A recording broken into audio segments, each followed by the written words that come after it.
Pode parecer um pouco abstrato o que vamos falar sobre hoje, porque há diversos temas.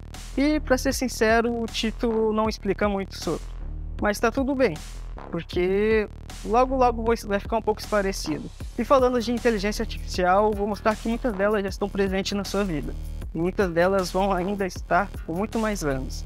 Que elas vão muito além de fazer fotos de um cachorro surfando no Midjourney ou de pedir ingredientes no ChatGPT. Se você tem algum medo, ressalva sobre essa nova revolução, fica até o final, porque eu vou dar alguns motivos para mostrar que ela vai melhorar não só a sua experiência, como a experiência da sociedade como um todo. E falando de um prompt, não é nada mais, nada menos que um pedido ou uma pergunta.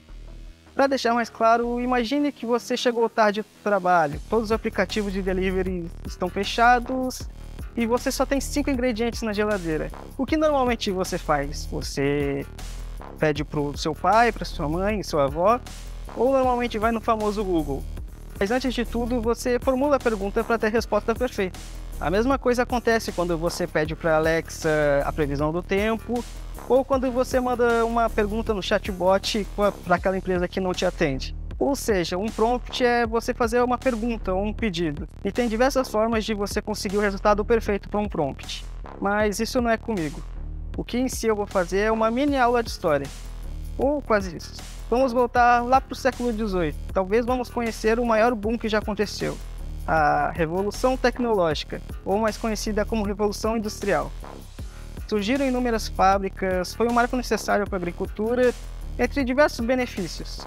Mas nosso foco não é esse. Eu quero que vocês imaginem comigo você naquela época, falando palavras difíceis e usando roupas diferentes. Pense comigo, é um dia você está lá produzindo algo, talvez você seja um tecelão. Mas para a época tudo era perigoso. Um desvio seu poderia custar uma semana sem trabalho. Mas do nada surge uma máquina que faz a mesma coisa que você faz e talvez por um custo menor. O que você vai fazer?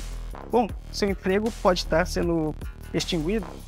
Muitos comentários antigos em revistas ou livros de histórias afirmam que na época teve diversas greves. E todas pelo mesmo motivo, que era basicamente as pessoas tinham medo de perder os seus empregos. Sentiu alguma familiaridade com o que estamos passando nos dias de hoje? Algo relacionado às inteligências artificiais?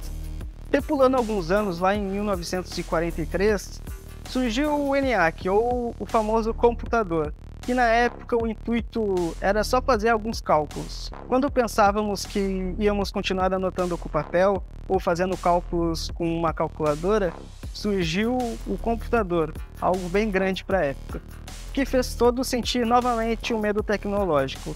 Não só de perder o emprego, mas em si, por se tratar do final da Segunda Guerra, tinha diversos medos acumulados. Mas, contudo, surgiu novos empregos, os chamados assistentes de computadores na época, e hoje os nossos programadores ou desenvolvedores. Com o surgimento do computador, logo após surgiu o seu primo famoso, a internet. E a ARPANET, seu primeiro nome, ela tinha um simples objetivo, levar uma informação de um laboratório para o outro, totalmente diferente do que temos hoje. Mas pulando algumas etapas, só em 1997 a internet começou a ser comercializada lá nos Estados Unidos. Então, se pararmos para pensar, ainda é algo recente. E hoje, para ser sincero, não vivemos sem. Para muitos é uma parte do corpo. Mas basicamente, com o surgimento da internet, muitos empregos foram vistos como os inúteis e até mesmo foram extintos. Mas a verdade é que muitos empregos também foram criados. E no final você viu que muitas coisas são parecidas nessa linha do tempo, o medo, a desconfiança e as cobranças, mas mudanças sempre irão acontecer, e sinceramente é necessário, porque faz as coisas se tornarem mais eficientes e cobradas. E com as IAs é a mesma coisa.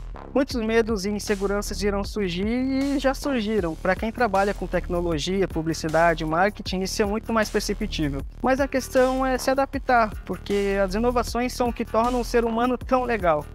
Eu sei que somos usuários pessimistas, mas se pararmos para pensar o quanto de vidas já foram salvas por um computador ou uma máquina. Cara, nós podemos nos comunicar com uma pessoa do outro lado do planeta. Tudo isso por causa da internet. E se olharmos mais a fundo, as IAs não impactam só a experiência do usuário, mas como a acessibilidade como um todo. Um exemplo é o serviço de legendas automáticas, que pode incluir vídeos educacionais, televisão e até o anúncio da sua própria empresa. Agora pense em uma pessoa com deficiência auditiva, o quanto isso pode impactar na vida dela e incluir ela na sociedade. Ou uma pessoa com paralisia, que com diversos dispositivos e um assistente virtual pode fazer diversas coisas, como fazer compras e até mesmo agendar compromissos. Muitas casas inteligentes, as Smart Homes, já possuem IA embutida, mas poucas delas aproveitam 100% do que ela pode ser. Imagina, se você pedir para ligar uma luz já é incrível, imagina você poder ajudar quem realmente precisa. Recentemente a Alexa já vem ajudando na área da saúde, onde uma pessoa pode se comunicar com seu médico, enfermeiro ou até mesmo seu ajudante. E isso só é a ponta do iceberg. E já que falamos um pouco de tudo, agora está na hora de eu puxar um pouco para o meu lado, a experiência do usuário, ou UX. Temos muitas IAs que estão sendo feitas e aprimoradas, mas todas com o mesmo foco: ajudar o trabalho de forma eficiente e economizar o tempo. E tudo isso reflete na experiência do usuário.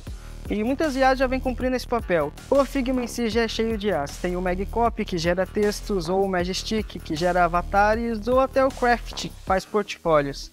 E saindo um pouco do nosso queridinho Figma, temos algumas IAs que já vêm fazendo um trabalho bem bacana, como o Monkey Learn, que pega os feedbacks dos usuários e identifica vários padrões. Outro exemplo é o Adobe Color, que nos ajuda a fazer paleta de cores, claro, com os critérios e os prompts que você sugerir.